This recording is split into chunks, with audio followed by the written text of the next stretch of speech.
I'm Jason Waller here with Jason Waller Unleashed, and we are going to be doing a replay of Sean Whalen. That's right. Lions, not sheep. My brother from another mother out in Salt Lake City, Utah. We did a show there. We are sharing with you now to the Unleashed subscribers.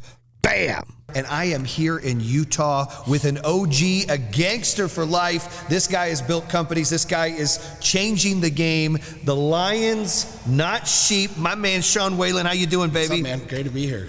Hey, Great to have you here. Yeah, I'm here to be with you. In the jam, you know what I'm saying? Fucking the boxing ring right behind us, right? Oh, yeah. How do you kick a lot of ass in here? I get my ass kicked in here. Yeah, we spar, we train in here, dude. I've seen some of the videos, dude. I love fighting. I could tell, and this is a perfect setup. Like, not many people have a fucking boxing ring. I wanted a ring. Business. I wanted like a proper ring, you know, because you can set up mats and shit like that. But I found this dude in LA, and he made this ring, custom made this canvas for us and stuff. So it's been fun. It's fun having it. Well, hey, you've got an awesome location here.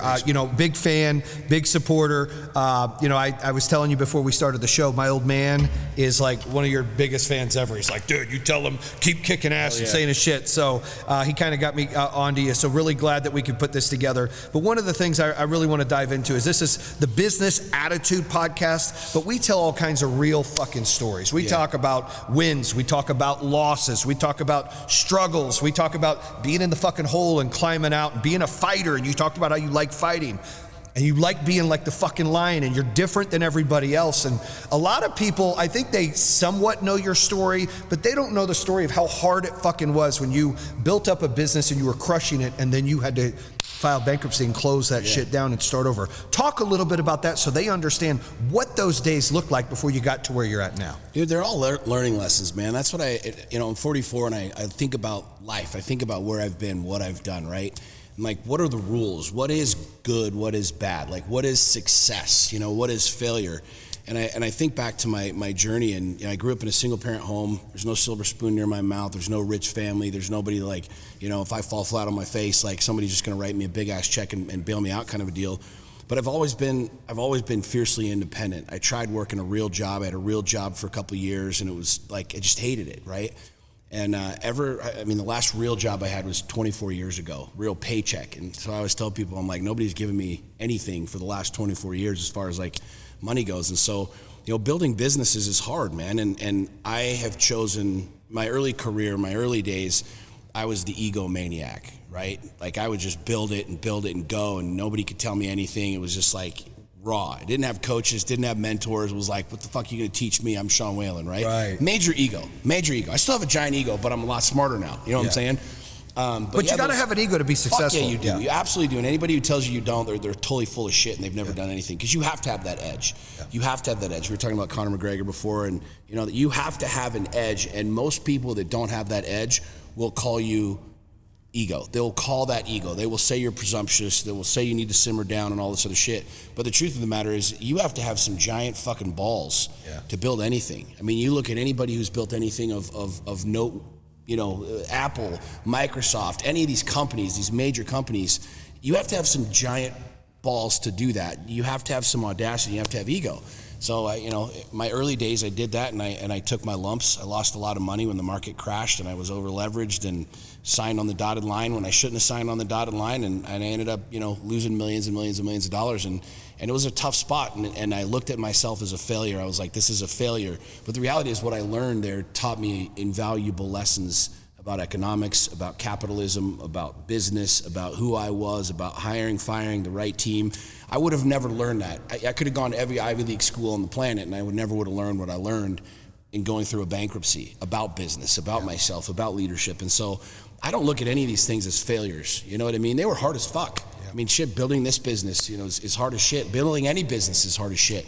But I'm grateful for the lessons that I've had, especially the ones that have come at, a great financial price, a great emotional price, because those truly have been the refiner's fire. That's where I've learned the most. The strongest metal is forged in the hottest fire.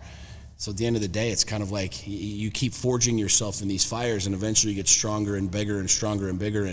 And I wouldn't trade any of these experiences for the world, man. Yeah. So you said two things I want to touch on. First, no one's giving you anything 24 years. You had to go out and fucking earn it. And a lot of people don't appreciate that. I do, because obviously there's fire in your belly, right? There's fire in your belly when you're working a 9 to 5, when you're working for somebody else. Something inside of you said, I have to do my own shit. I have to create my own fucking map. I don't want to build something for somebody else. I want to build something for myself. And not everybody has to be that way. Like, the world can't be everybody's an entrepreneur. Everyone's a lion. The world's not made that way. But if people have it in their fucking belly, and people are sitting there festering it, holding it in, what would you say to those people from where Sean was 24 years ago to fucking go explore? What would you say to them? Dude, the smartest move today that anybody can make is to copy what works.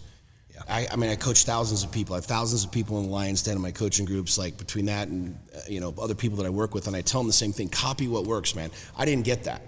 24 years ago, I was looking at it going, I'm the only guy who's ever flipped houses. I'm the only guy that's ever built this, right? And so I was trying to do all these things that I thought I was like reinventing the wheel, but I really wasn't.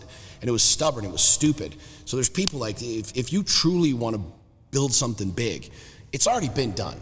You're not reinventing water, you're not reinventing the wheel, you're not reinventing a car or sales or solar or boxing or a cell phone or energy drink, right?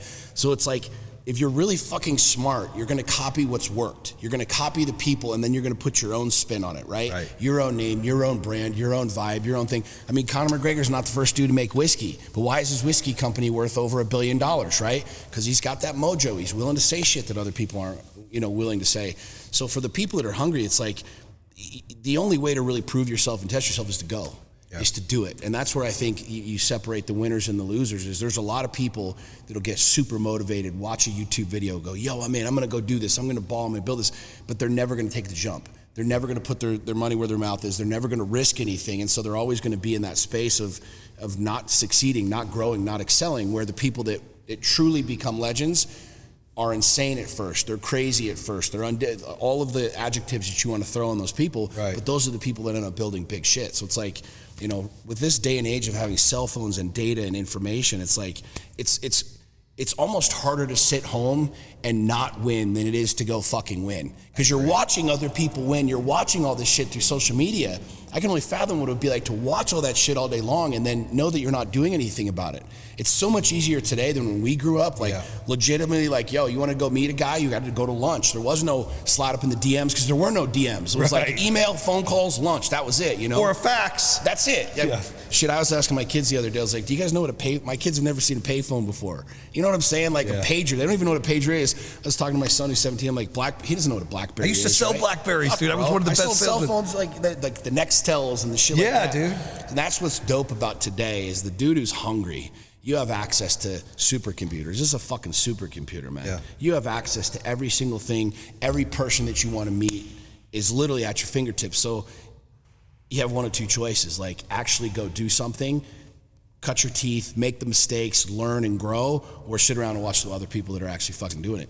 It's a vehicle for success for sure, 100%. Cell phones are. And I remember walking into boardrooms when BlackBerries first came out. I worked for Bell Atlantic that turned into Verizon Wireless, was one of their best salespeople, and sitting in a fucking boardroom going, this is the future. And they're like, fuck off, So you had to convince them to do that. And it's funny that you sold phones. So the other thing I want to talk about that you mentioned is you mentioned them taking that leap. And I like to say, we were talking about it before the show started, is a lot of people in today's world, and my dad's one of them, and I love my old man, but he was a blue collar, play it safe guy. They play to not lose. Right. I mean, they don't play to win. They play to not lose. They play it safe. The unicorn comes by, they go, oh, that's risky. I'm not going to take a chance on that. I'm going to do the 9 to 5, get the benefits, get the 401k. And there's nothing wrong with those that want to do that. But it's those that aren't happy doing that. Yeah. It's those that are struggling in life, looking at this going, this should be me. If that's how you feel, you should fucking do what Sean just said. Take something that you like, see where somebody's successful at, and fucking make it yours. Spin yourself on it to grow a success. So I do want to touch on that, but the other thing I wanted to bring up that you talked about is people and all the adjectives that they use. Yeah. And I talked about this the other day. that, like, you've got a bomb ass Lamborghini here in the warehouse, a sick ass fucking Lambo, and we were talking about Lambos and shit like that. But you get these people that don't have the ego, and I always say confidence and arrogance. There's a very thin line. It's one of my shirts. It's like it's a thin line, and I like to ride it. Right. And when you're arrogant, you treat people like shit. You act like you're better than them. That's not necessary. But to have confidence means, yeah, I'm successful. Yeah, I can fucking do this. Yeah, I have an ego. I know what I want to fucking do. I have nice shit. I'm allowed to show it. The problem is the people that talk shit. Oh, you lost this money, or oh, you drive this fucking car. Those are people that will never fucking do it. Yep. Those are people 100%. That don't take chances, that just sit there and they hate and they don't know what else to do, and they really don't fucking matter. Right. But everybody listens to them. Yeah. Everybody feeds into it. Listen to losers. I mean, you know, they always talk about the loudest boos come from the cheap seats. You know what I'm saying? Like, I've had 5 professional MMA fights, and I got knocked out twice. I've knocked 2 dudes out. I submitted a guy, and then I got my freaking clock cleaned twice. Not one MMA fighter, not one boxer who's ever actually been in the ring has ever said anything along the lines of talking shit to me. Not one, ever. Because they understand it. Because they get it. They've been in there. But who are the people that will share the video of me getting knocked out or laugh or mock? They're the fat fucks that ain't done shit. Right. It's the same people. It's like, before you talk about my car, you go do it. Before you talk about me losing millions of dollars, you go make $1 million. That's all. Those are the rules. That's how it works. Until then, shut the fuck up. Exactly. Because you haven't done it. And so, like, for me, I look at it and it's like, I mean, I have a lot of trolls. I've got a lot. I mean, there's people literally, I shared this on Instagram the other day. There's a dude who like posts 15, 16 times a day about me, and like photoshops these pictures and is just like, almost like, yo, probably got pictures of you in his bedroom and shit. Like, if I disappear one day and you see, like the old school movie, you see a dude wearing my face around, you know that this motherfucker, like, he's got some serious screws loose. But at the end of the day, if you think about it, man, like, a lot of people, you talk about playing not to lose, right? Yeah. There's a lot of people that wake up every single day and that's like, I got to take the safe route and the safe street, and I don't want to say anything that's going to get anybody to not like me, that's going to cause any rifts. I don't want to say anything that's going to be, you know, taken the wrong way, or that might offend the church people, or might offend the school people, or might offend the neighbors, or whatever. And so you end up saying nothing. You know what I'm saying? And at the end of the day, I look at it and it's like, God put me here for a reason. God put me on this earth for a reason right now. He put me on here to share my voice. This is gifts. He's given me these gifts. He's given me this gift of having a megaphone and millions of people. Like, Jesus walked from town to town, sat on rocks and talked to people. I got a fucking cell phone, I talk to people. Right. You know what I'm saying? I mean, and so I look at it from that perspective of like, the more people that I'm able to reach, that I'm able to like put that spark in their mind and that fire in their belly, the better. But on that process, you're gonna piss people off. You know, I had a friend a number of years ago. He said, "You like a light switch?" In a conversation one day, we were smoking cigars. He's like, "You like a light switch?" I was like, what are you talking about? He's like, "You remember when you were a kid and it was like time to go to school and it was 6 a.m. and mom would come in the middle of the winter. I grew up in DC. It's cold as shit. And she'd come in and she'd flip the lights on and pull the covers off because I never wanted to get out of bed. And you're like, oh shit, mom, shut the lights off, you know, and you want to cover back up. Yeah. If you think about that, like, the light hurts. If you're sitting in the fucking darkness and somebody flips the light switch on, naturally, what happens? You're like, oh shit. Yeah. You kind of go like this, right? It hurts. So if you're fucking sitting in darkness in your life, if you're just a lazy sack of shit and somebody comes along and calls you a lazy sack of shit and flips some light into your life, you're like, fuck, this hurts, I don't like it, right? And you have 2 choices. You got 2 choices. You can get out of fucking bed, get your eyes adjusted to the light and go do the work, or sit there and bitch and moan and cry about it and blame the light for your eyes hurting and all this sort of shit. And so I look at it from the perspective of like, look, I didn't come from anything. Like, I earned that Lamborghini. I built this, right? I've had my lumps along the way, but at the end of the day, my skin's in the game. I've built this. I have the right to be able to talk about it because I fucking did it. If you haven't done it, you don't have the fucking right to talk about it. You can talk about me all day long, but you don't have the right to fucking, you know, put yourself in the same spot as me. And that ain't ego, that's truth. Yeah. Unless you've made millions of dollars in losses, you can't talk about that shit. And that's what I love about life right now is, you know, social media is a really cool tool to be able to build stuff, to be able to build a following, to build a business, to be able to, you know, market products and all this other stuff. But it's also a great place for you to be able to like truly like callous yourself, like harden the fuck up. Because when you put yourself out there in front of the world, literally millions of fucking people, you know damn well, like, if you plant your flag and you're like, this is who I am, this is what I believe, these are my morals, these are my standards, this is my declaration to the world, this is how I feel about, you know, being a father, being a husband, being a patriarch, being a leader, like, you're gonna get people that are gonna want to fuck with you. you're gonna get people that are gonna talk shit about you. You're gonna get people that are gonna lie about you, this, that, and the other. I love that shit. I do too. I love that shit because it means that I'm saying something that's sparking something. I'm flipping a fucking light switch on, and there's a lot of people that don't fucking like it. But my job isn't to get you to like it. My job is to simply shine the light. That's it. I got one job. That's why I tattooed this lighthouse on my arm. It's like every day I've got one job. Shine the fucking light. I don't give a shit if it hurts your eyes. I don't give a shit if you see. I don't give a shit if you follow. It doesn't fucking matter. I'm not attached to that. I'm attached to one thing, and that's shining the light. That's a dope fucking analogy. I never even looked at it that way. Yeah. That's fucking awesome. I learned that from my good friend Jesse Elder, who's coach and he was a mentor of mine, and we were sitting in his house in Austin years ago, and he shared the analogy of the lighthouse and the tugboat. And I shared this on Andy Frasilla's podcast. He's like, dude, a lighthouse and a tugboat, they both do the same thing, but they go about it two different ways. They both are there to save ships. And a tugboat will go out into the ocean and the storms and the squalls and whatever, and it's banging and pushing and pulling and hooking up and here and there, and it's got to change its motor, and its engine wears out, and its tranny goes out, and it's just banging all over the place, right? Denting this boat and that boat, and it's just this violent experience to be a tugboat of pushing and pulling and pushing and pulling. And a lighthouse just stands on a fucking cliff and shines a light. That's it. If the boats come towards the rocks and smash into the rocks, the lighthouse doesn't do anything. It doesn't stop. It doesn't get off the cliff and come down and try and save the boat. It just fucking shines the light. And he's like, you got two choices in life. You can go out and try and fucking save everybody. You can go out and be like, no, come here, go over here, try and move everybody, or just fucking shine a light and let people do what they're gonna do. And that changed my life, man. When I understood that, I realized like my job isn't to curate the best message that's gonna get everybody to love me. My job and responsibility is to, when God says talk, I talk. When God says share, I share. When God says post, I post. Yeah. That's it. That's my only job. And that's why, a lot of times I won't even read the comments. I'll just, I disappear from it because it's like, that's not what I'm attached to. How you receive this, what you do with this isn't what I'm attached to. What I'm attached to is making sure that I'm hearing God and I'm saying the things that He wants me to say and doing the things that He wants me to do. Shining that light. I love that. That's a good analogy, and I think the listeners and viewers will like that as well. I think that when you mention about, you love that shit. You love when people at least talking about you. I always tell my kids, if something's going on at their school and they're not big on social media like you or me or other people are, and they don't have a following, they're not out there putting their whole life where everyone can comment and degrade and put them down. And some of them want to, some of my girls, and I'm like, listen, if you want to, you just gotta have thick skin to be able to handle it. And I try to coach them up and tell them that. But the little things they do that people judge them on crushes them, and then they waste their time. And I always tell them, I go, listen, at least you're fucking relevant. Yeah. If you're relevant, you're doing something right. Yep. Nobody's talking about the fat fuck eating fucking, Fruity Pebbles and running his mouth about you buying a Lambo or fucking fighting or losing a fight. Nobody's talking about that motherfucker. He doesn't exist. He's a sheep.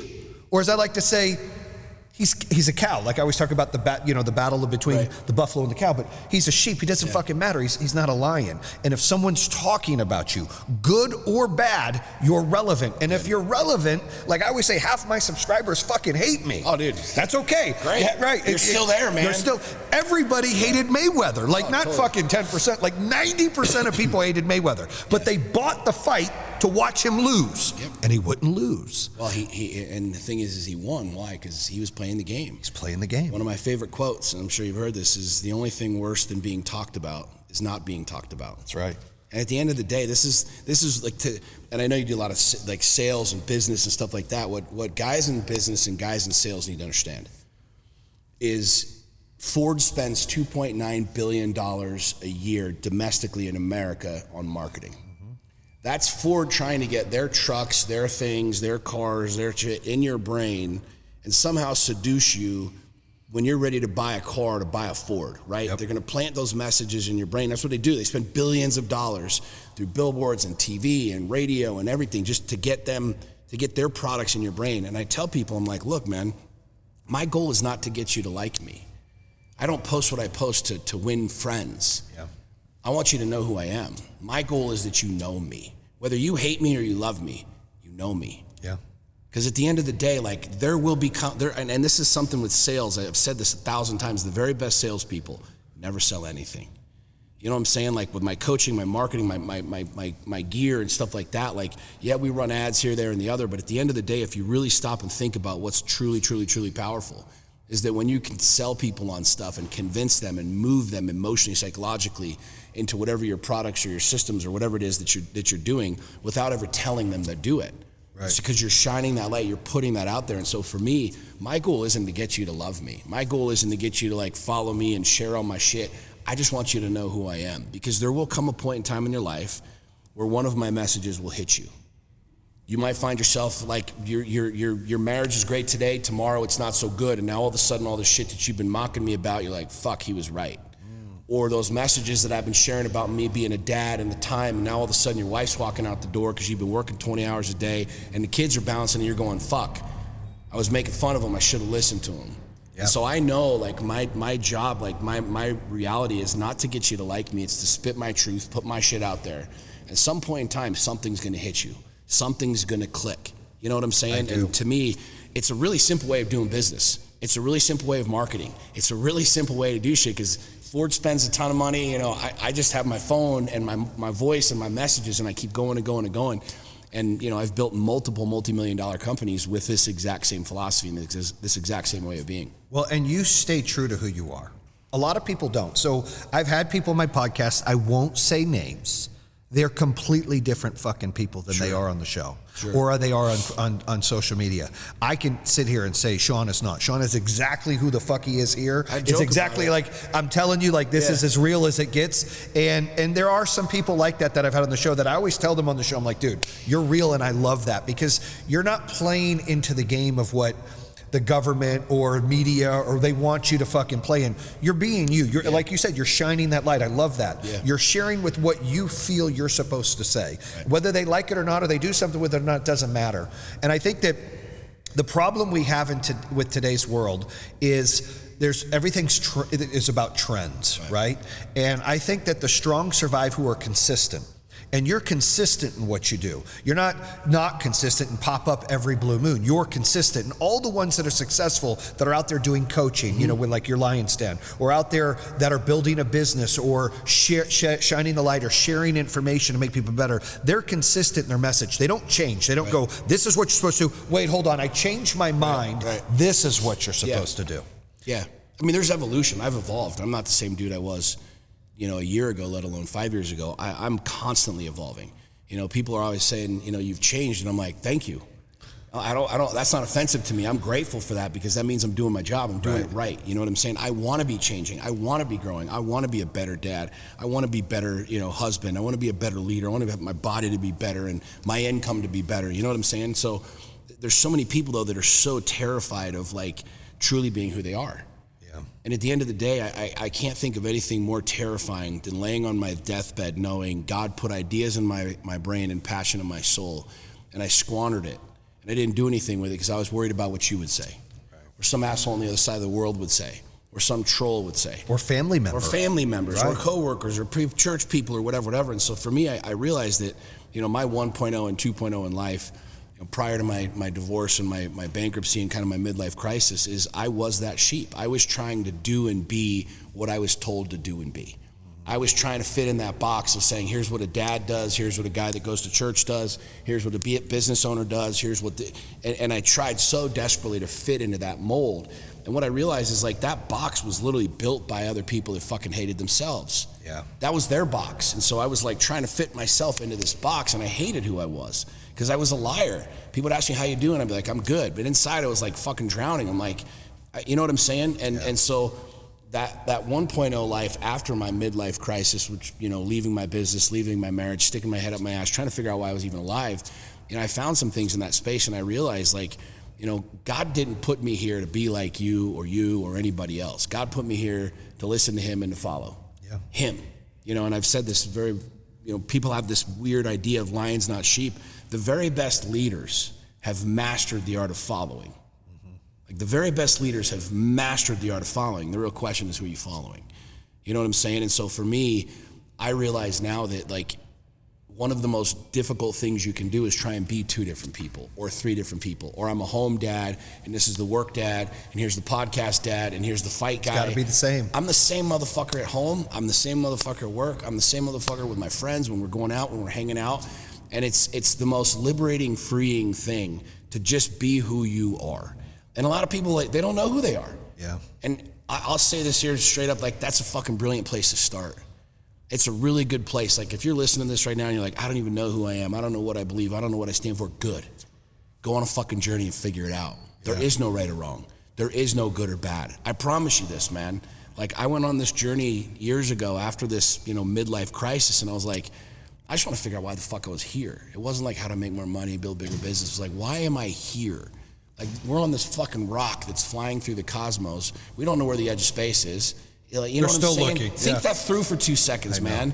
Like, who am I really? What can I really do wrong in this life? You know what I'm saying? With or without me, the rock keeps fucking flying. It keeps fucking spinning and going. So it's like, if that's the truth, which it is, then like, why am I here? I want to fucking taste it all. I want to test it all. I want to try it all. And that's a scary proposition for people. But at the end of the day, I found that one of the most gangster things that I could do is just be me. Yeah. What do you believe? I share what I believe. And it might piss people off. It might make people upset. It might make people unfollow me and not want to be part of my shit. Great. I don't fucking care. Right. This is who I am. I don't do, a lot of people, they say, you've got this shock factor and you're all about the shock factor. What's really crazy is the shock factor in most people today is truth. They're fucking blunt, they're literally aghast. They're taken back by truth because we're so unwilling to talk about it and say it. And like, to me, it's like, I don't want to be a guy who has to think about, well, what's the strategic answer that I need to give in this situation? I don't give a fuck. You ask me a question, you're going to get my truth. That's what it is. And if you don't like it, I don't give a shit. You don't give a fuck about being really canceled. Don't. Like, that's the point. I don't. And this is something to think about too. You can't be canceled. No, it's your choice if you're canceled. You can't be canceled. Think this through for 2 seconds, man. How do you cancel me? Shut off my social media? Great. My people will find me someplace else. You can't be canceled. The only way you can be canceled is if you want to be canceled.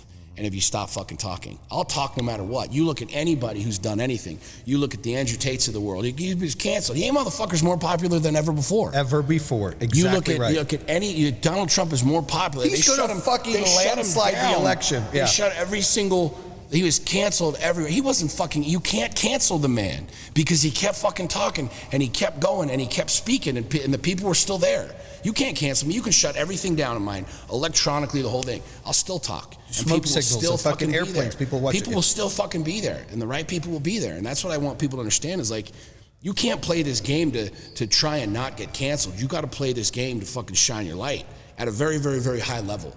And when you do that, that's the ultimate level of freedom. That's the ultimate level of liberation. You broke it down clearly, perfectly about being canceled. And I've been saying that since they pulled this bullshit with cancel culture. It's your fucking choice if you're canceled. Yeah. They can do whatever the fuck they want. The moment they win is when you stop speaking. When you don't say what you think or you feel or the truth, that's when they fucking win. Dude, whether you like the Andrew Tate or not, you got to look at what just happened to the guy, right? He's blowing up. He figures out some algorithms. He does this thing. Great. Genius guy. He makes a lot of money doing it. He gets thrown in the clink. And he's talked about more when everything was shut off and what happened. Yeah. The millions and millions and millions of followers that followed him kept talking about him. And that's what I want people to understand is it's like, you can't cancel that. You can't cancel Donald Trump. You can't cancel me. You can't cancel me. You can shut off my Instagram and it doesn't fucking matter. The messages will still go. Yep. They will still shine. They will still be there. And I will still be talking here, there, up, down. It doesn't fucking matter. And the people that want to hear me will be there too. And it might be smoke signal. I might start sending out fucking mail pigeons and shit like that. And I guarantee you the motherfuckers who want the mail pigeon, they'll be there. Yeah. But that's where like so many people have this game backwards. Like they don't say anything because they're afraid of being canceled. So you might as well just fucking die. You might as well just like put yourself in the fucking ground. If you ain't willing to stand and speak and shine, like plant your flag. Like what? I can't think of anything more terrible for a man than to just like sedate himself, neuter himself, and just literally live as like a broken puppy. I agree. Especially if you're a father. I mean, shame on you, bro. If you're a fucking father, because your kids look up to you, and that's what you're doing. Your flag, you ain't standing for something. You ain't shining a fucking light. Who the fuck's gonna teach your kids to do that? I know. Somebody else. Amen, brother, on that. So, let me ask you about lions, not sheep. You go through the midlife crisis, you go through all the problems, you feel torn, you feel broken, you're finding your journey, what your reason is, you're wanting to shine your light. What made you help come up with the name? And then how, because you were telling me a story of how fast you grew, which is amazing, right? And with growth, especially fast, there's bumps in business. You can't be great at everything because you get so big. You got to have the right people around you. It's just how it works. It becomes a team game when you become a bigger business. But talk about what made you pick the name, because it's a fucking fantastic name. The brand is fucking amazing. And then talk a little bit about the journey, about how you were growing, how you're doing things, and then now you're having to go through normal business challenges. Yeah. So it came to me after my midlife crisis, you know, when I left my marriage, my struggle, you know, one day it came into my brain, and it just popped in there. I didn't read it. It wasn't like something I had seen someplace else, and it was like incessant in my brain. It wouldn't leave. It was like I just heard it, and I would say it to myself. Like, I didn't know what it even meant yet. It was just lines on sheep, lines on sheep, lines on sheep. I was like, what the fuck is this? And it was like that nagging thing. You know what I'm saying? And I wrote it down on my bathroom mirror, and it became my own personal mantra. I mean, this is when I'm literally trying to figure out where I'm going. What am I doing? Like, why am I here? You know, I'm divorced, I'm bankrupt, I'm trying to fucking, like, what's 2.0 look like for me? Like, who am I gonna become? What am I gonna fucking build? I know what I did, I know what I burned down, I know what I hated, I know who I didn't like, myself. Like, what the fuck are you gonna do now? Right. And it came to me, and it became, and a lot of people don't know this, I haven't shared this story a lot, but it became my own personal mantra. Before I ever, like, talked about it, it was never on a t-shirt, it wasn't even a company. It was literally 3 words that helped me form who I am today.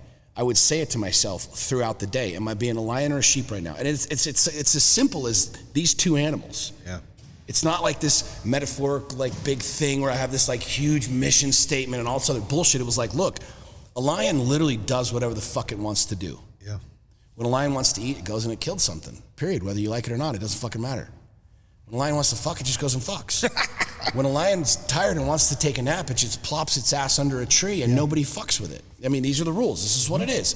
Where you look at a sheep and it wants to be in the middle of this herd, and it doesn't want to make decisions. It doesn't want any accountability. It just wants to be noticed. Go. It just wants to follow where everybody else goes. And it's this figure that doesn't have any existence or any purpose, right? And those 3 words just became my personal mantra for years.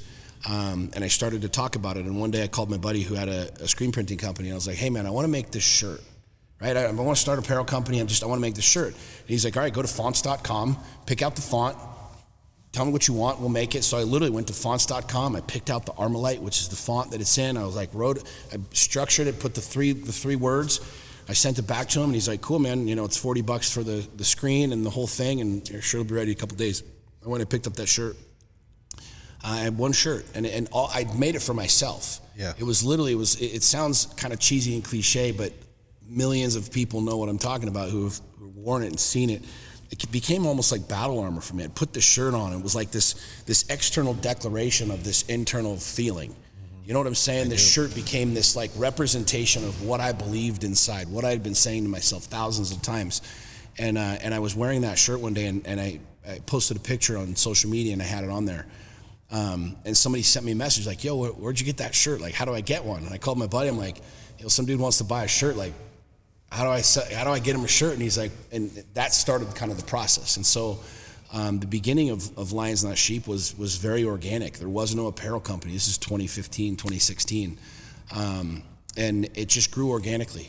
And so we had like 1 shirt, which was just, we call it the OG, which is the three words, Lions Not Sheep.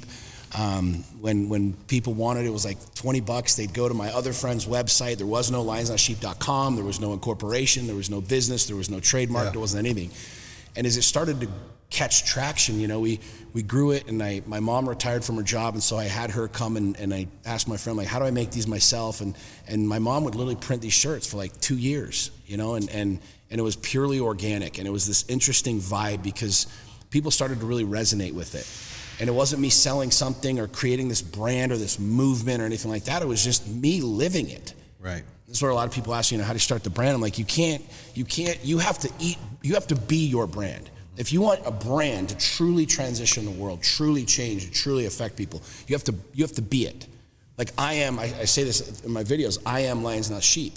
I'm not the words and the whole thing, but I am the representation of this. Right. And I know that millions of people know what that means. Like, I want millions of people to say, I am Lions Not Sheep. That's my goal, is that millions of people know this name, know this brand, and have no fucking clue who I am. Yep. Like, I play that game right, you'll know that I won, right? But fast forward, and it just kept growing and growing. And then in 2020, I decided to actually start an apparel company with it. We did about $1,000 a month of sales prior to that, just very organic, generic, a couple of shirts here, there, and the other. And so I hired a guy who did e-commerce, and I said, hey, here, I've got 3 or 4 more designs. We put it together. We built a Shopify store, and we went from basically about $1,000 a month to $1 million a month in sales within 6 months. And along that path, I mean, wild lessons, man. Like, we could spend 3 hours talking about these lessons that I was learning and scaling and growing, and it was fucking amazing because the market responded to it. Yeah. They really vibed with it. Perfect timing too, by the way. It was perfect timing, right? 2020 was the beginning of COVID, the whole scamdemic and all that bullshit. And it exploded with growth. Scamdemic, I love it. I haven't heard that version. That's great. Yeah, we actually made a shirt that said Scamdemic. It was kind of funny with a big mask on it. But that's really where, I saw the vision for it, and I saw that, like, this was more than a shirt. I mean, we're literally sitting in my warehouse right now.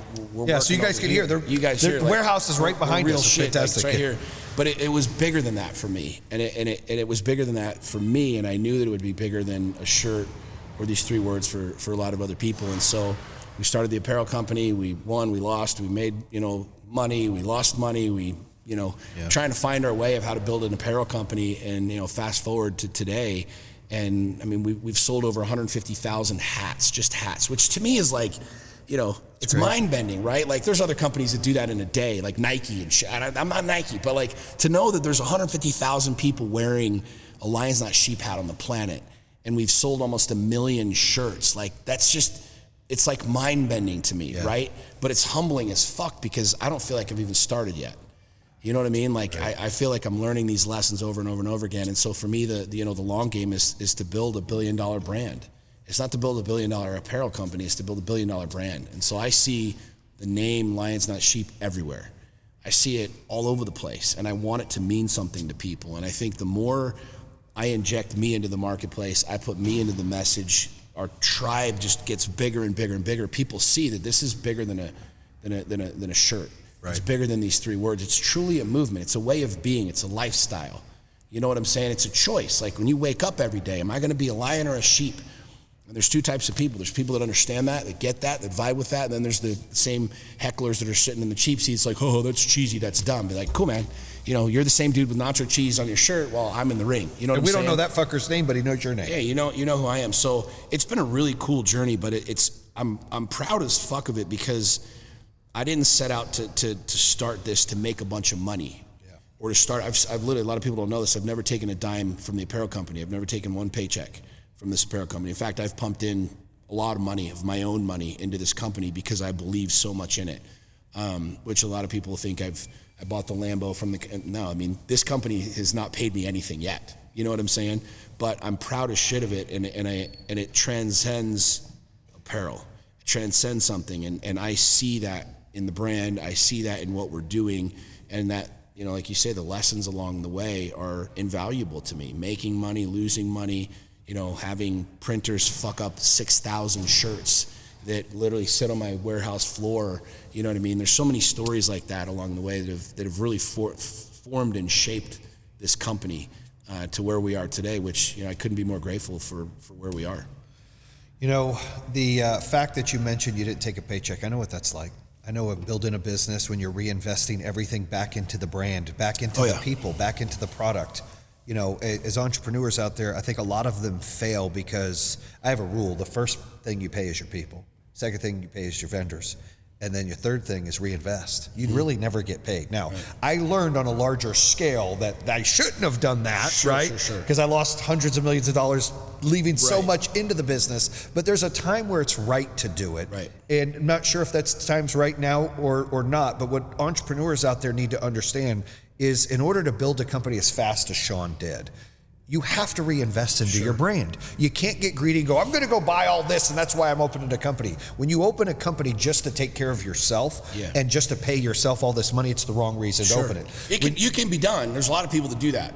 But there's a lot of people that do to me, that. it never lasts forever. I agree 100%. And they're not fulfilled. You're fulfilled. I agree 100%. Because this was something that meant something to you. Yeah. Personally, it was your mantra. It was something, and now you're humbled, but you're also so proud inside of, wow, all these people get to feel how I felt when I first put on this shirt. All these people are a part of that movement. I'm real big on the movements. I got BAM here, and our old motto used to be building a movement, right? So I'm real big on movements and what things are about. And so I think that's a really good story for people to understand, especially some of those hecklers out there like, fuck, I didn't know that. Not that they matter, but it's just, they don't know what they don't fucking know. Dude, and that's the thing, man. When you talk about building a movement, like, I didn't wake up, my very first post that went viral, I didn't wake up that morning and go, hey, you know what I'm going to do today? I'm going to become an influencer. That sounds great. I bought somebody's ebook and figured out I woke up and I just started getting deeper and deeper and deeper into my own reality and caring less and less and less and opening up more and more and more. You know, so a lot of people, we were talking earlier about luck and the whole thing, but like, it's not luck. You know what I mean? Like the harder you work, the luckier you get, the deeper I went and the more I exposed myself, my soul, my heart, the more people were following and the bigger it got, you know? And so for me, it's like looking at where Lions Not Sheep is going, like we're truly building a movement. I mean, there's literally hundreds of thousands of people wearing the gear. And I know this because I get the messages every day. Like dozens and I've dozens got family members that wear it. Like, I'm going to take some shirts when I get a chance. Like, I love it. So. And to me, that's really exciting because, you know, I was at a soccer game the other day here in Salt Lake, and my wife and I were walking past this box, and there was a guy sitting there, he had Lions Not Sheep hat on. You know, and I walk by, I'm like, hey man, nice hat. And one of two things either happens. Normally people are like, holy shit, fuck, you show me what's up, dog. Or they're like, thanks, man. And he just kind of gave me the head nod, never even said thanks or whatever. And as we kept walking, my wife like kind of smiled and she looked, she's like, he has no idea who you are. And I'm like, good. That's exactly what I want. I want that. You know what I'm saying? When the brand gets so big, you don't matter is the goal. That's the goal. That's the goal, and people don't realize that's that. That's the goal. And that's where the ego comes in when, like, I didn't look at that and go, oh, well, you don't know who I am, man. You're really winning more that way because it's so big. It's the brand. And when I'm in the airport, that's the growth that you go through as you're building it. Like, I remember I used to be the face of our business, and I used to be in all the commercials and all the fucking billboards. And then when we did a whole name change because we were going public to Pink Energy, I didn't want any of that. I grew, right? I evolved to where I don't need to be the fucking face. The company's at where it's at now, like your company, to where you don't have to be the face of it. It's cool. Someone knows, but that's not the point. It's so big and it's evolving and growing that it's about the brand, not the person. And when you can empower people to represent your brand the way that you would represent your brand, to me, that's a really, really, really telling statement. You know what I'm saying? I mean, we're 2,000 years past when Jesus was roaming the earth, right? And we have zealots that are as hardcore, you know, for Jesus as if it was Jesus himself, right? Whether they're right or wrong, it's not the question, right? But when we have hundreds of thousands of people wearing the gear and that are out there representing what we are and who we are and what it means, to me, that's the ultimate goal, is that we have millions and millions and millions of people representing this brand by being healthier, by being wealthier, by being good fathers, good mothers, good patriarchs, good leaders in their town, in their city, and the entire thing. And they have no clue who Sean Whalen is. You know, I think you speak, you do have a big microphone. I call it a megaphone, whatever microphone, whatever you want to call it. Like even my old man, you know, like I mentioned him, and I'm going to mention my best friend's wife, Ashley, because I know she'll probably see this on YouTube. But both of them are huge fans of yours because you speak for them. They don't have big megaphones, right? You speak for so many people out there that feel and think what you feel and think, but they don't have the megaphone to share it. And some of them are too intimidated to be honest out there. So I think that's also a testament of your mantra that turned into a great product and a great brand out there. But it inspires people. It's not just the clothing. You have two people close to me, my best friend's wife, Ashley, and my father, Bill, both are like, huge fan. Everything he fucking says, I love it. Tell him to keep going. Like, they appreciate that. So I can't say that enough. I mean, I know it's inspiring, you know, millions of people out there of you being honest. And a lot of people don't do that. And I think, I struggle. I like to see the Andrew Tates. You're in that category. I mean, you don't want the same result he's got. But my point is like, you're in that category of where you speak the things that you feel, and you do shine that light on people. And I think it's important that you continue to do that regardless, and I know you will, but regardless of what the fuck is said or done, it inspires me too, because there was a time when I was taking my company public, And I was told, Jason, you got to stay between the fucking buoys. Yep. You have to stay here, and you can't comment on the election. You can't comment on the what was the hers or the she or what pronouns and shit. Yeah, all the bullshit, right? You can't comment basically on anything. Yes, you just got to shut the fuck up and go get CEO training for a public CEO, right? Yeah. And listen. At the time, it was like, all right, well, this is a $1 billion business. Our employees are getting $100 million. We're growing. This is the right thing to do. But there was a part of me, Sean. There was a part of me that was like, this isn't fucking me. Like, I don't like staying between the fucking buoys. I want to get out in a fucking sales meeting and get everybody fired up and say, fuck that. It doesn't matter what these fucking people say. Get out there and fuck. Like, I don't want to have to do that. And so, even though it sucks and I was pissed off and hated the world for 90 days and my brand went to shit, I have to rebuild it and build trust because people have their fake assumptions of the media. So I'm struggling to do that and fighting every day to get it done. But you know what? There was a fucking release. Yeah. There was a release to be me. So seeing people like you live that way and build says, hey, you know what? I can fucking be me and continue to conquer and build. So it's exciting. So thank you. You're welcome. And I want people to understand something too. Like, I mean, they can if they want, but like you look at, use Andrew Tate, right? There's a lot of stuff I disagree with him on. There's a lot of stuff I agree with him on. But, you know, I watched the podcast that he recently did when he got out of jail. You know, he's like, I don't need to do this. He's like, I got the money. People ask me all the time, why are you doing this, right? Just take the fucking money, go disappear. You're rich. You can do whatever you want, right? Like, I don't need to. But the reality is, like, if I don't, then who? Right. And people can say that that's narcissistic or that's this weird thing or whatever. But it's like, I believe in God.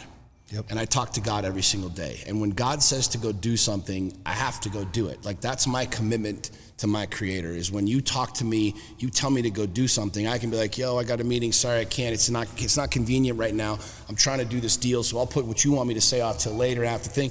And then at the end of the day, then that shit gets shut off. Right. And he's like, I can't trust you then, motherfucker. I can't, if I'm gonna talk to you and tell you to go do something and you ain't gonna do it, I'm gonna find somebody else who will. Right. And so for me, I realized that, like, you know, that's the calling. And that's the real truth of reality for me and my existence, is it's like, it's not supposed to be easy. You know, what is easy? It's a shit ton easier to like actually do what he's telling me to do because my conscience is clear. Yeah. And I feel good about who I am and what I do. And it doesn't matter if you like me, hate me, don't agree with the brand, don't like the fabric in the shirt or where we make it or how we make it or whatever. I don't give a shit about that, right? But I think this is a really, really, really interesting tipping point in our culture and our society where people are looking at it going, you know, in order for us to be able to fight darkness, and we don't have to turn this whole thing spiritual and religious, but I'm very spiritual. Like, in order to fight the fucking darkness, you're going to have to fight harder than the darkness. Mm-hmm. And the light is going to have to fucking start really shining. And that's truth. And that's like, if the darkness is coming at you and coming at you from every fucking angle, you can't fight nice. You can't fight pretty. You can't just hope and wish that this shit goes away. It's a fucking war. Yeah. It's a war. It's a war for our children. It's a war for our minds. It's a war on our businesses. I mean, the government doesn't give a fuck about you or me. They'll shut your ass down in 2 fucking seconds. They don't give a shit if you're sleeping on the street. They don't give a shit if they shut me down or any business in America, right? You're talking about a true war of liberation and freedom.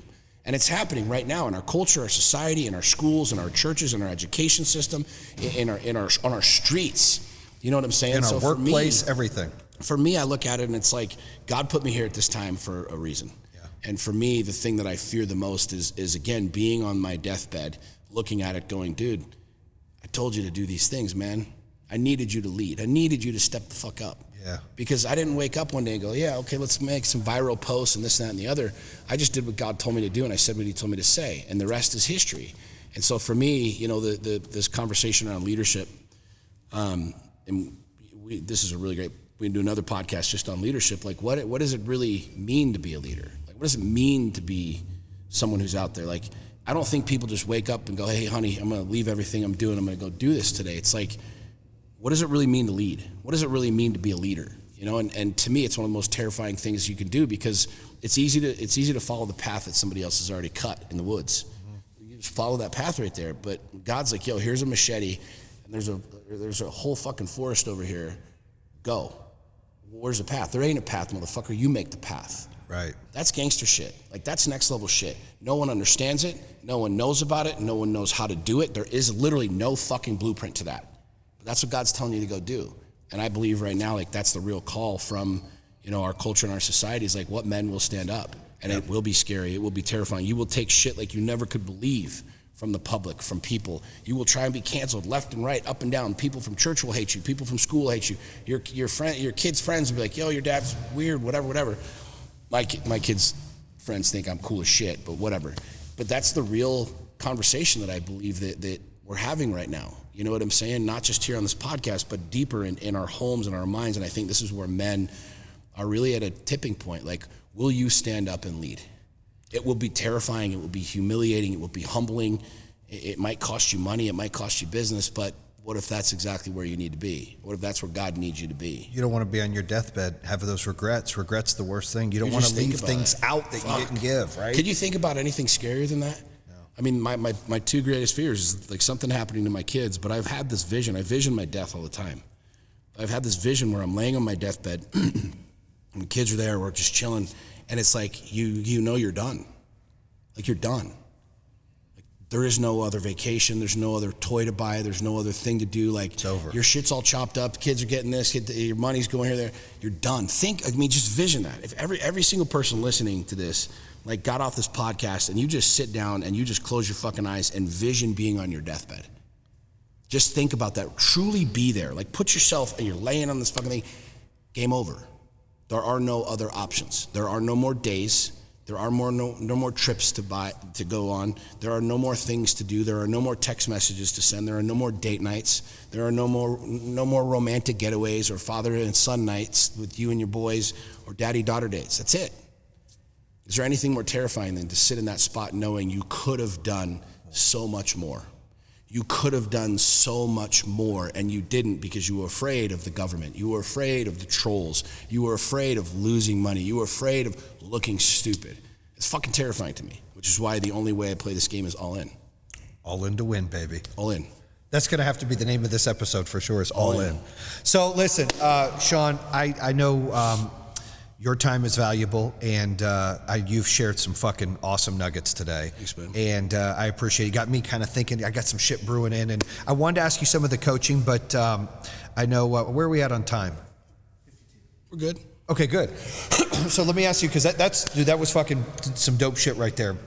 On the coaching. Yeah. So what made you get into coaching? Obviously, you talked about leadership and what it means to lead, and you had this mantra of lions, not sheep, and you have the Lion's Den. I don't know if it's always been called Lion's Den, but that's another fucking dope name. That actually inspired me to create mine called The Battlefield. Yours inspired me. I was like, you know what? I was telling my dude, I was like, fucking Sean's got the Lion's Den. That's dope as fuck. I need something that's like cool. And I was like, with BAM, it goes with BAM. Yeah. So I'm like putting acronyms in AI and ChatGPT. I use a lot of AI, and it comes back and it's like Battlefield Attitude Mastermind. I'm like, there it is. Join the battlefield, right? And so that actually inspired me to want to make a cool name like that, was the Lion's Den. Also, there's some others out there, but yours particularly was fucking dope. And talk about that, because I've built companies and I've lost $1 billion business. Not a lot of people that we can talk to can say they built these companies and then built $1 billion business, lost it, and then now trying to rebuild again. And so, I lost hundreds of millions of dollars, basically starting from almost scratch and clawing my way back with a couple companies that I'm doing. And now I'm like, you know what? I feel there's more purpose for me. There's purpose for me to take all of my losses and my wins in business, the whole path from entrepreneurship to a $50 million company, $100 million company, $1 billion company, raising capital, all the bullshit in between, running it out of your master bedroom, having normal fucking problems. I did it all. Yeah. I want to take that knowledge and give it out. And I'm like, how can I do that? So I get a little bit in the coaching game. I've got 30 or 40 members, give or take, in my battlefield, and then I've got a few people that I do one-on-ones to. And I haven't spent money advertising. I do throw some things out there in social, and maybe, at a pricing we talk about later off record. But my whole point is like, I've been told by other people, like Wes Watson, who I know we both like, and he's a great fucking dude. Took me 5 fucking years, bro. Like, I got it. I'm an impatient fuck, right? Most entrepreneurs are. I want to go. So my point is what tips, well, first of all, how did you come up with Lion's Den and what made you want to do it? And then what tips could you say to me and other guys out there, other ladies out there that are wanting to educate and coach folks out there to be better in life in their realm? The interesting thing is I actually thought coaching was dog shit. I thought it was stupid. because of my ego, right? I'd made millions of dollars. I'm like, why would I pay somebody to tell me some shit? I didn't understand coaching. I didn't get what it was. My ego was massive. And I see this all the time on social media. People are always like, yo, what do you need a coach for? Just put your big boy pants on and go fucking do it. And I'm like, yeah, I get it. I used to be like that. I understand where you're coming from, cuz. And there's a reason that Tiger Woods has coaches, and there's a reason that Tony Robbins has coaches. There's a reason that the best in the world do, right? But I understand where that came from. And believe it or not, like, I was like totally against it. I thought coaching was stupid. And my very first post that went viral years ago, 9 years ago, whenever it was a really interesting thing that happened is millions of people hit this post, right? Like for 14 days, 10,000 people an hour liked this. It truly was viral, reached tens of millions of people, right? I went from 200 friends on Facebook, which was like my mom and a bunch of weird ass people, to 50,000 followers in 2 weeks. My inbox was blowing up. People like, dude, you got to figure it out. Like, teach me, show me. I'm like, yo, like, what the fuck are you talking about? Like, I just aired my dirty laundry. Like I don't know what the hell I'm not Dr. Phil, call somebody else. But it was interesting because all these people started reaching out, like wanting guidance, and so I started sharing more and more and more, right? Yeah. And I started talking about real estate. I'd flipped almost 4,000 houses. Like I was one of the biggest like investors in America flipping houses, right? And so I was always talking to people. I was on the phone all day long helping people. People would come in the DMs and I'd call them and I'd talk to them and I'd message them back. And finally I had a really good friend of mine. He's like, dude, there's value in this. And he started helping me understand that people are wanting and willing to invest in value. And I had ended up hiring a coach, and I realized the value of having a guide. Right. I realized how valuable it was to, if you're a golfer and your golf swing is off, you can just swing harder and harder and harder and harder, or you just fucking find the pro and say, no, you're just tweak this. Oh shit, there it is. It's good. I got it, right? And so when I first hired a coach, I was not in the coaching business. I was still doing real estate. I was still making my money in real estate. And literally thousands of people I had probably talked to over a couple of years. And finally, like, a conversation with one of my mentors, he's like, dude, you need to start like putting offers together. Right. And this is years ago, man, years and years and years ago. I've had the Lions Den for 9.5 years. We've had 30,000 people, over 30,000 people now that have joined that group. And so as I started contemplating it, I had a lot of scarcity around it because I was like, who am I? I was divorced. I was bankrupt. Why would anybody fucking talk to me? And we shared this earlier before we started the podcast. I had a massive nugget from one of my coaches, my dear friend, Garrett White. He's like, dude, you had to make the millions to lose the millions. And like, while your mind is stuck on, I'm a failure, I lost all this money, the real gangster shit is that you did it. And why people want to work with you is not because of what you did before, it's watching you do it again. And he's like, we don't put statues up to the boxers that got knocked out that never got back up. We put statues up to the Rocky Balboas who faced the fucking demons, who faced the giants, who got their asses beat and then ended up fucking winning. Yeah. And he's like, what you got to understand is, like, as you're building again now, that's what people want, is they want to know how you went from like the top of the mountain and fucking crumbled your way to the bottom. How did you build back up? Because it's really easy to stay at the bottom. It's really easy to stay down here and feel sorry for yourself. I mean, fuck, there's still people complaining about the market crashing in 2008. I'm like, cuz, that was like 12 years ago. What have you been doing for fucking 12 years? You know what I'm saying? Sitting there, licking their wounds. You know what I'm saying? And so I saw very clearly in the early days, everybody that was in my space was like doing high ticket, right? And anybody who's in coaching knows what I'm talking about. It's like $3,000, $4,000, $5,000 packages or bigger. And they had to be on the phone and selling, and you do these offers, and I hate sales calls. I didn't want to be on the phone with people. So I was like, that ain't my jam. I did it for a little bit. I didn't like it. I didn't want to be that dude that was like, okay, so tell me about your pain. Let's go into your pain, and I'm going to extract all this stuff from you, and then I'm going to take you down my sales. I didn't like any of that shit. Yeah. I didn't want to do it. And so I realized, like, what people were following me for, it was just they were just watching my life. They were watching me rebuild. And I'll never forget, as long as I live, the very first real estate coaching client that I had, where a guy hit me up. He's like, hey man, I've seen where you've been. Can I take you to lunch? I said, sure. And I had no programs. I had no anything, no nothing set up. And he comes, he's like, I want to work with you. I said, great. It's $7,000 for 90 days. I just literally pulled it out. And he's like, great, I'm in. Wrote me a check on the spot. And it was weird because I was like, why do you want to work with me? And he's like, I want to know how you went from the bottom to where you are right now. And he's like, I saw your bankruptcies. I saw all the stuff. I saw you lost millions of dollars. He's like, what I want to know is how you went from that spot there to where you are today. Yeah. I want to know what you did in that gap to get over that gap. And it kind of blew my mind. And I realized, like, I came up with this phrase years and years and years ago, but my mess became my message. And so I started understanding, like, my mess, where I was, what I went through, was actually the message that I needed to share with people, because the people that were in the mess didn't want to be in the mess. They wanted to figure out how to get out. And I knew how to get out because I got myself out. And so I started seeing the value in that. So at the time, everybody was doing this high ticket, and I'm like, I don't want to be on the phone with people, so I started the Lion's Den. And it was $97, and I was like, I'm going to do a call every week, and this is what I'm going to talk about. 4 principles: power, passion, purpose, and production, my core 4, which is what I wrote about in my book. And, you know, I literally did one Facebook post, said, hey, I'm going to start this group.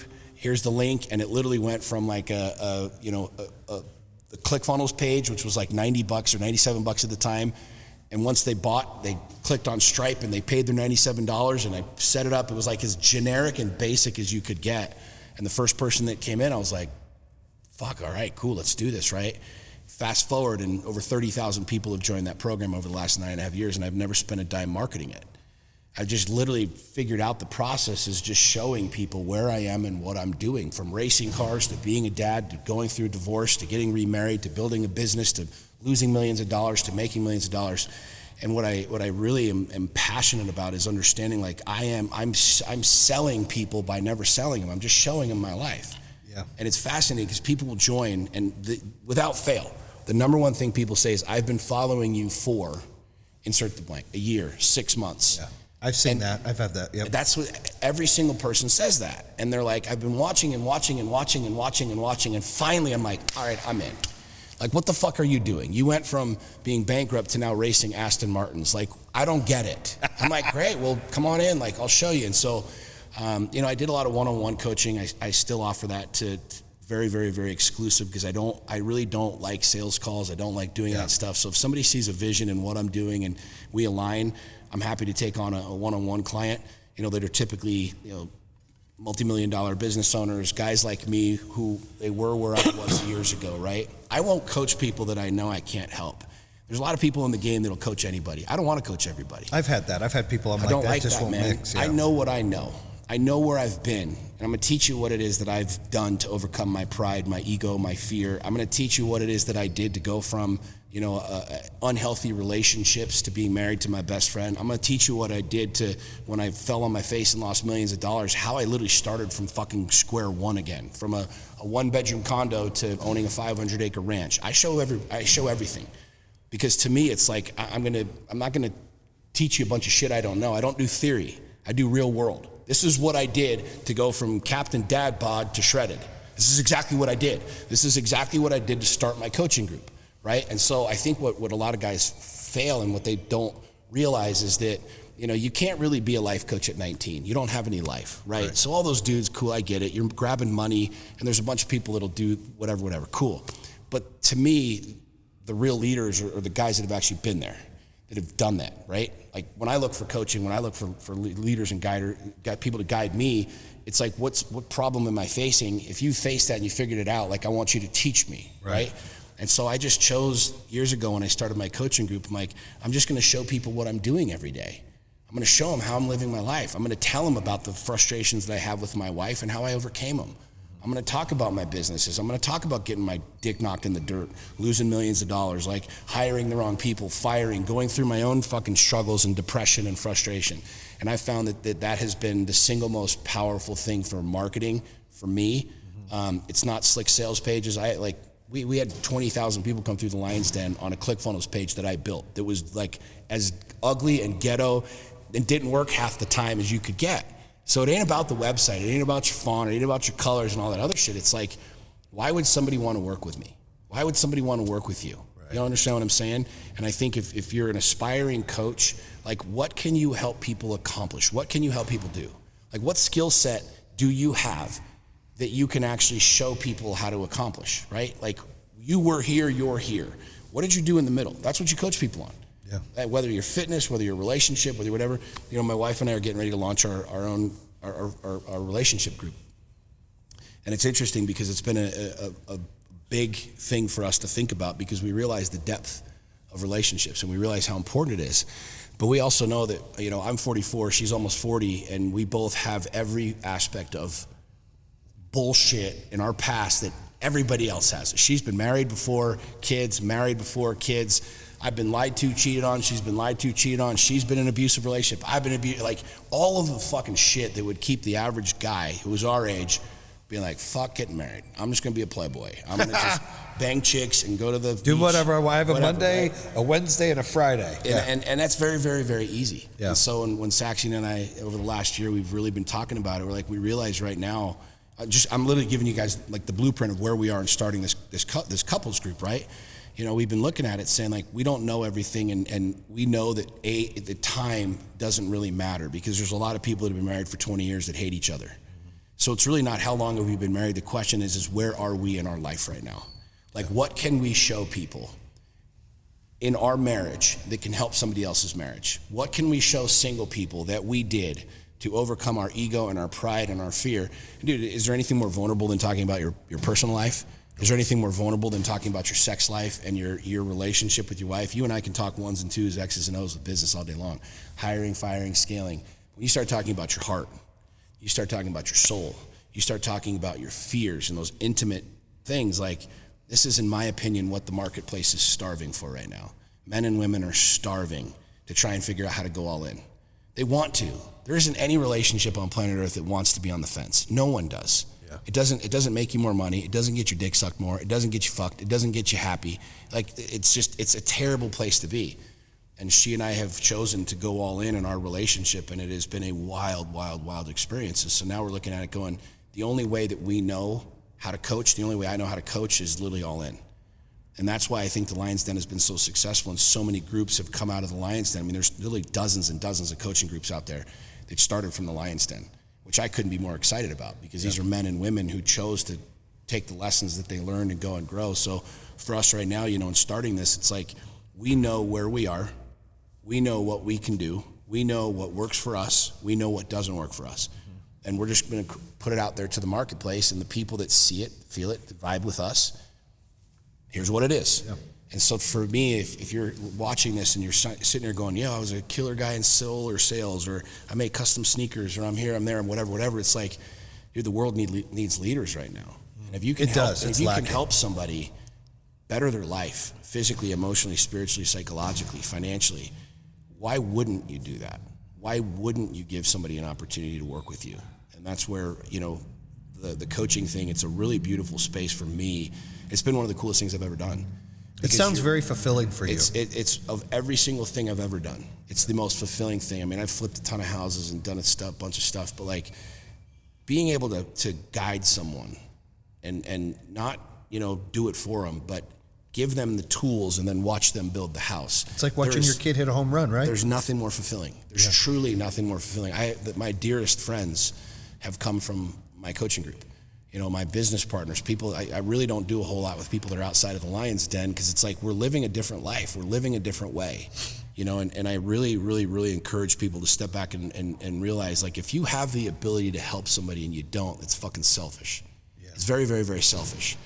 And it's even more selfish if you don't use that skill set and that tool to be able to better your life and your family, and then show other people how it's done. Mm-hmm. You know, that's the one thing I truly believe, like, why I am the way that I am, why I'm all in, why you don't get a different dude here and a different dude there, because it's like, there's no quicker way to alienate people than to be two different people. Right. And so people see, like, I'm open, I'm raw in my marriage and my emotions and my business and the whole thing, and it is one of the most, if not the most, besides being a father and a husband, the most fulfilling thing ever, than to know that, like, my story, my experience, my knowledge, the wins, the losses are truly changing other people's lives. Yeah. It's the most fulfilling thing ever.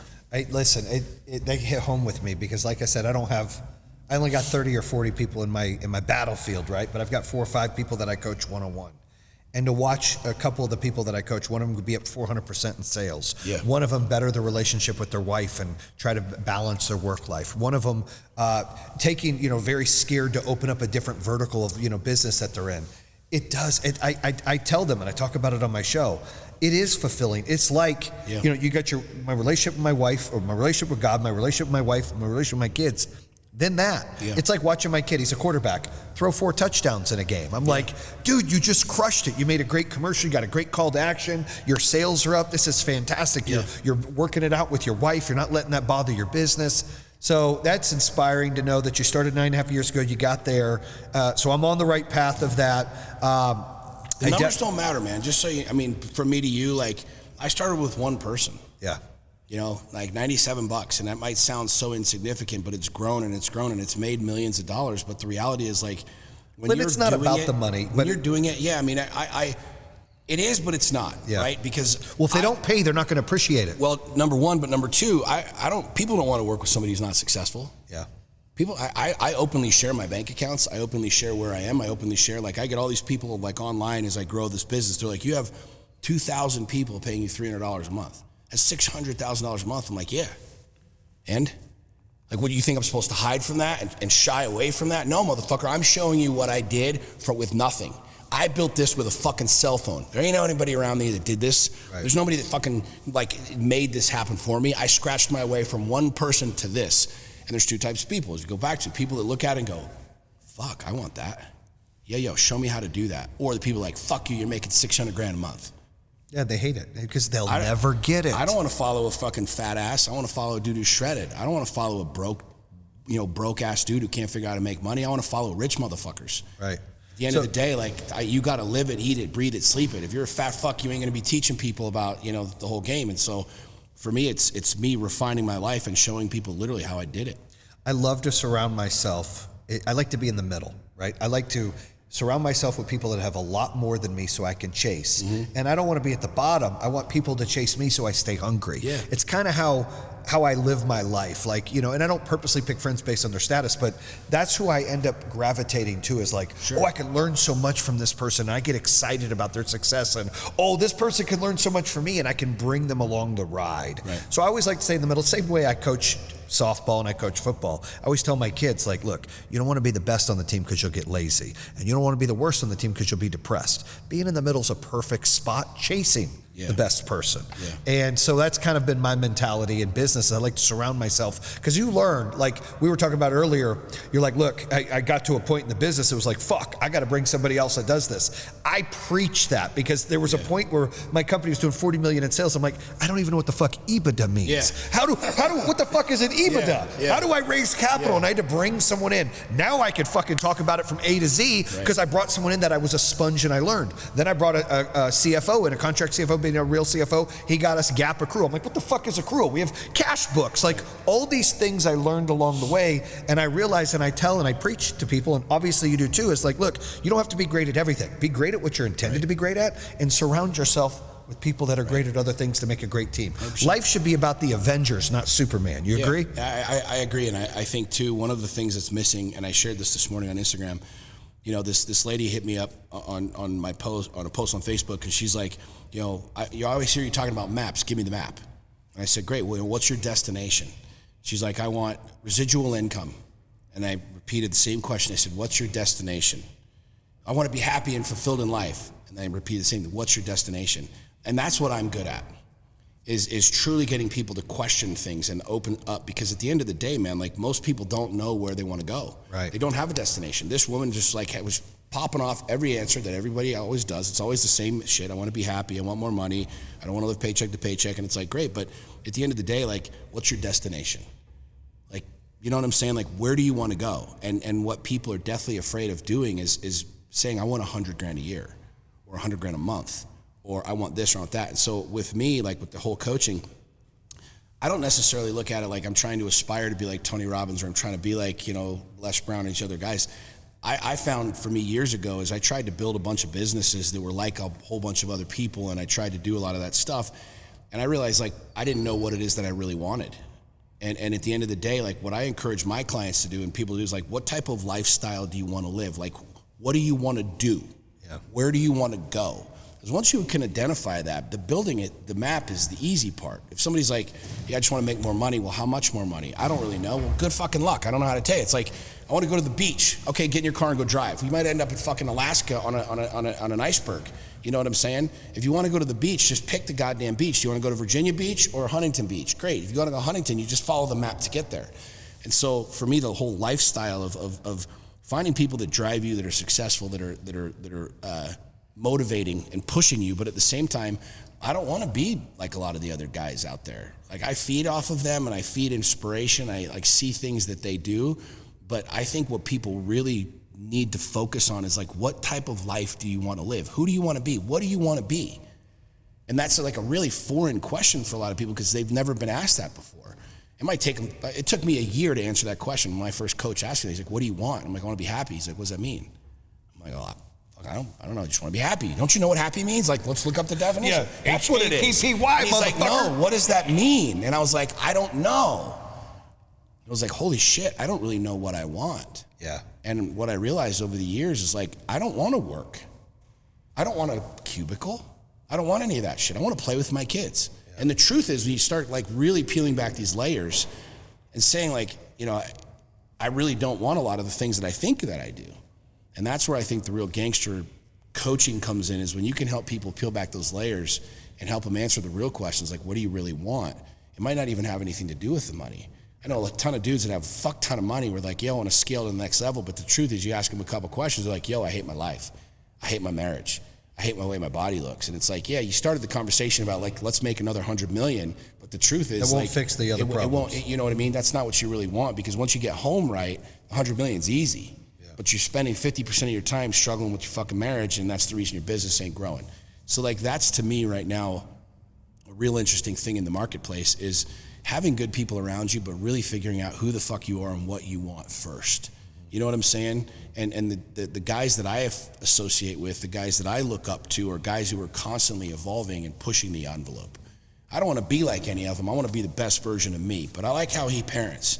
I like how he does this. And so I kind of extract these things from them, and then I put it into my blender, and then here's the Sean Whalen version. This is what I do, you know? And so from a coaching perspective, I think what a lot of people need to understand is like, when you can help people get really fucking clear on what they want, the only people that are going to be able to do that is if you're clear on what you want, right? But when you can help people do that, man, you truly dent the universe. That's good.